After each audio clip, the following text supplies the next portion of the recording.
بسم اللہ الرحمن الرحیم۔ السلام علیکم ورحمۃ اللہ وبرکاتہ۔ کیسے ہیں بچوں آپ؟ امید ہے کہ آپ سب خیر و عافیت سے ہوں گے۔ جی بچوں، آج ہمارا لیکچر نمبر 6 ہے، یونٹ نمبر 2 ہے اور سوال نمبر 1 ہے، ساتھ ہم کریں گے بک ورک اور ہمارا عنوان ہے شکست و ریخت۔ جی سوال نمبر 1 کی طرف آتے ہیں تو سوال نمبر 1 ہمارا کچھ یوں ہے، شکست و ریخت کی تعریف بیان کریں۔ مطلب کہ شکست و ریخت سے کیا مراد ہے؟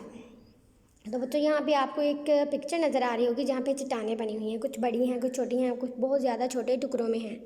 تو چٹانوں کی توڑ پھوڑ کو شکست و ریخت کہتے ہیں۔ بیسیکلی شکست و ریخت کا مطلب ہی ہے توڑ پھوڑ کے چھوٹے چھوٹے ذرات میں منتقل ہونا یا چھوٹی چیزوں میں منتقل ہونا۔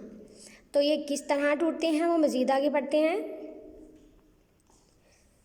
بعض اوقات زمین کا کوئی ایک حصہ سطح سمندر سے بلند ہو جاتا ہے تو اس کے بعد مختلف ذرائع مثلاً ہوا، پانی، گلیشیئر وغیرہ سب اس کی سطح کو کم کرنے میں مشغول ہو جاتے ہیں۔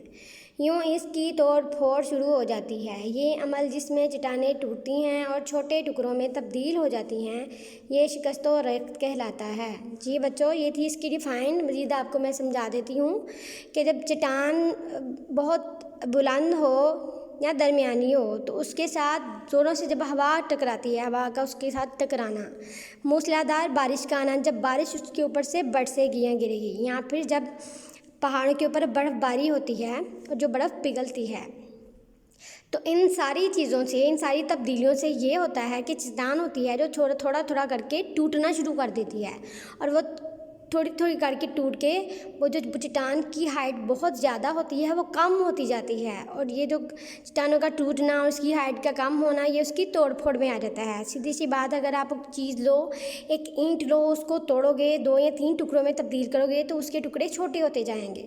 جی اس طرح چٹانوں کی توڑ پھوڑ یا شکست و ریخت ہوتی ہے۔ اب ہم آتے ہیں بک ورک کی طرف۔ تو بک ورک کو سالو کرنے سے پہلے آپ لوگوں نے اچھے طریقے سے بک کی ریڈنگ کرنی ہے۔ جب تک آپ بک ریڈنگ نہیں کرو گے آپ کو ایکسرسائز کی سمجھ نہیں آئے گی۔ اب ہم آتے ہیں خالی جگہ کی طرف۔ تو سب سے پہلا ہے پوائنٹ نمبر 1، چٹانوں کے ٹوٹنے کے بعد لفظ شکست و ریخت کا استعمال کیا جاتا ہے۔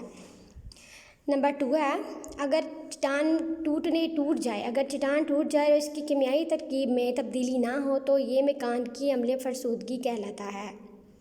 نمبر 3 ہے، انسولیشن کی وجہ سے چٹانیں صحرائی علاقوں میں ٹوٹتی ہیں۔ نمبر 4 ہے، کسی قدرتی عنصر کے آکسیجن کے ساتھ کیمیائی عمل میں مل جانے کو آکسیڈیشن کہتے ہیں۔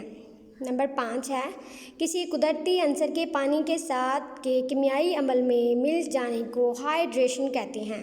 بچوں یہ تھی آپ کی خالی جگہ، اور میں نے آپ کی جو اس میں مس ورڈ تھے ان کو ہائی لائٹ کر کے ریڈ کلر سے لکھ دیا ہے تاکہ آپ کو یاد کرنے میں یا سالو کرنے میں پرابلم نہ ہو۔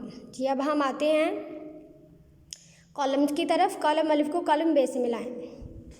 تو کالم الف اور کالم بے، میں نے آپ کی سہولت کے لیے کالم الف کے آگے کالم بے میں ڈائریکٹلی اس کا آنسر لکھ دیا ہے تاکہ آپ کو سالو کرنے میں پرابلم نہ ہو اور سمجھنے میں بھی مشکل نہ آئے۔ سب سے پہلے ہے عمل فرسودگی، تو اس کا آنسر ہی ہے میکانیکی اور کیمیائی توڑ پھوڑ۔ نمبر 2 ہے عمل کٹاؤ، چٹانوں کا دریا، ہوا یا گلیشیئر کی وجہ سے ٹوٹنا۔ نمبر 3 ہے تودی زیاں، زمینی کشش۔ نمبر 4 ہے کاربونیشن، کاربونک تیزاب۔ نمبر 5 ہے آکسیڈیشن مطلب لوہا۔